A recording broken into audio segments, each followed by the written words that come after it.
Middle east में छिड़ी जंग का जो असर है वो गैस सिलेंडर के दामों में तो दिख ही रहा है। लेकिन क्या आपको पता है कि अब दवाइयों पर भी ईरान अमेरिका युद्ध की मार पड़ेगी। 30% तक दाम बढ़ सकते हैं मेडिसिन के। आपको हम बताएंगे। नमस्कार, आप देख रहे हैं न्यूज 18 का डिजिटल प्लेटफॉर्म। मैं हूं आपके साथ श्रुति श्रीवास्तव। ईरान युद्ध के कारण कच्चे माल और शिपिंग लागत बढ़ने से भारत में दवाएं महंगी हो सकती हैं। एपीआई और सॉल्वेंट्स की कीमतों में तेजी से फार्मा कंपनियों की लागत बढ़ी है, जिसका असर आने वाले समय में दामों पर पड़ सकता है। अब आप समझ रहे होंगे, तो चलिए विस्तार से समझिए। मिडिल ईस्ट में बढ़ते तनाव और ईरान युद्ध के असर अब भारत की दवा इंडस्ट्री पर भी दिखने लगे हैं। पिछले 2 हफ्तों में दवा बनाने में इस्तेमाल होने वाले कच्चे माल यानी कि एक्टिव फार्मा इंग्रेडिएंट्स की कीमतों में करीब 30% तक बढ़ोतरी दर्ज की गई है। इंडस्ट्री के जानकारों का कहना है कि अगर यह स्थिति जारी रहती है तो आने वाले समय में भारत में दवाओं की कीमतें बढ़ सकती हैं। फार्मा सेक्टर से जुड़े अधिकारियों के मुताबिक युद्ध के कारण कंटेनर जहाजों की कमी हो गई है, जिससे चीन से कच्चे माल की सप्लाई प्रभावित हुई है। चीन भारतीय दवा कंपनियों के लिए कच्चे माल का सबसे बड़ा सप्लायर है। सप्लाई बाधित होने से घरेलू उत्पादन पर दबाव बढ़ सकता है और कंपनियां बढ़ी हुई लागत का बोझ ग्राहकों पर डाल सकती हैं। उद्योग से जुड़े आंकड़ों के मुताबिक कई अहम कच्चे माल की कीमतों में बड़ी तेजी देखने को मिली है।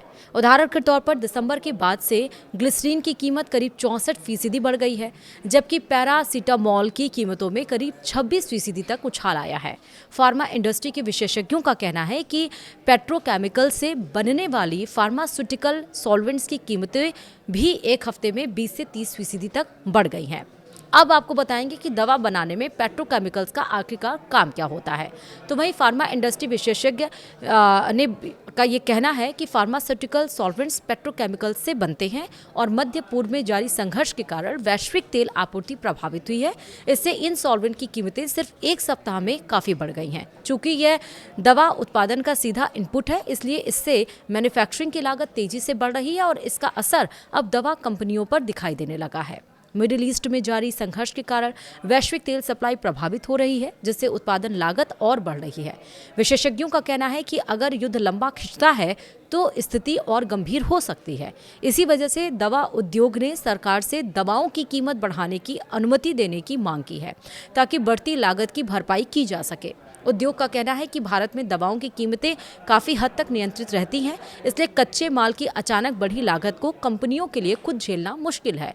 युद्ध के कारण शिपिंग रूट प्रभावित हुए हैं और माल ढुलाई की लागत तेजी से बढ़ी है। कई मामलों में फ्रेट चार्ज दोगुना हो गया है और हर शिपमेंट पर $4,000 से $8,000 तक अतिरिक्त शुल्क लग रहा है। विशेषज्ञों का ये भी मानना है कि अगर यह स्थिति कुछ और समय तक बनी रहती है तो ज़रूरी दवाओं की सप्लाई और उपलब्धता पर भी असर पड़ सकता है। वीडियो में इतना ही। नमस्कार।